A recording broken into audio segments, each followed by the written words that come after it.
है इमरान खान को छोड़ने का। यह बात मैं आपको इसलिए कह रहा हूं कि आप ये देखें ना, एक और आईनी तरमीम की तैयारी की जा रही है। कैसे? मुराद सईद साहब की जो सेनेट की सीट है उसे पहले खत्म कर दिया गया था कि जनाब वो आए नहीं, हलफ लेने के लिए सीट फारग कर दी गई। अब एक नया सेनेटर आ जाएगा। तो जब सीट फारग की गई तो पाकिस्तान तहरीक इंसाफ ने कहा ठीक है, अपना कोई बंदा लेकर आते हैं।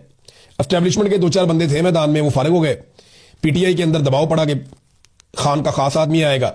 अब जैसे ही वो फैसला हो रहा था, मुराद सईद की सीट वापस बहाल कर दी गई। रीजन मैं आपको बताता हूं। मैंने जब इसके अंदर डिग आउट किया तो मुझे पता चला कि 28वीं आईनी तरमीम की तैयारी हो रही है और दबाकर तैयारी हो रही है। ये जो 28वीं आईनी तरमीम है, इसमें मुझे 2 चीजें पता चली हैं। एक तो ये कि जो सूबाई खुद मुख्तारी है, इसके ऊपर एक डाका मारा जाएगा, हाथ साफ किया जाएगा, और जो माली एतबार से बहुत सारे जो वसाइल हैं उनके ऊपर कंट्रोल हासिल किया जाएगा कि एस्टेब्लिशमेंट ज्यादा बेहतर अंदाज में माली मामलात को अपने कंट्रोल में रख सके।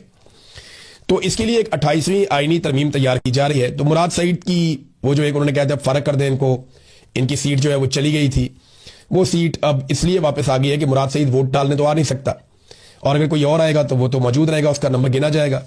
लिहाजा सेनेट के अपने नंबर उन्हें पूरे करने होते हैं। पता नहीं किन चक्रों में हर वक्त रहते हैं, कैलकुलेशन भी करते रहते हैं, और ये कैलकुलेशन में ही रह जाएंगे। ये अपने पैसे गिनते रह जाएंगे, अपने दिन गिनते रह जाएंगे, अपने इक़्तिदार के साल गिनते रह जाएंगे।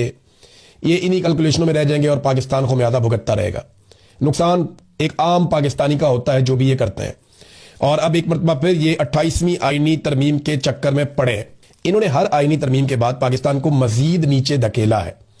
मैं उम्मीद करता हूं कि पाकिस्तानी कभी तो इनका हाथ रोकेंगे। एक दिन तो पाकिस्तानियों को इनका हाथ रोकना पड़ेगा, आज नहीं, कल नहीं, 10 साल बाद नहीं, 20 साल बाद नहीं। एक दिन आएगा कि पाकिस्तान को मिलिट्री एस्टेब्लिशमेंट का हाथ रोकना पड़ेगा। और याद रखिएगा, जिस दिन पाकिस्तानियों ने मिलिट्री एस्टेब्लिशमेंट का हाथ रोक लिया और पाकिस्तान सियासतदान चलाना शुरू हो गए, तो चाहे वो सियासतदान कितने भी बड़े हो, कितने भी फारग हो, कितने ही नलायक हो, एक बात याद रखिएगा, उस दिन पाकिस्तान टेक ऑफ करना शुरू हो जाएगा। अब तक के लिए इतना ही। अपना ख्याल रखिएगा, अपने इस चैनल का भी। अल्लाह हाफ़िज़।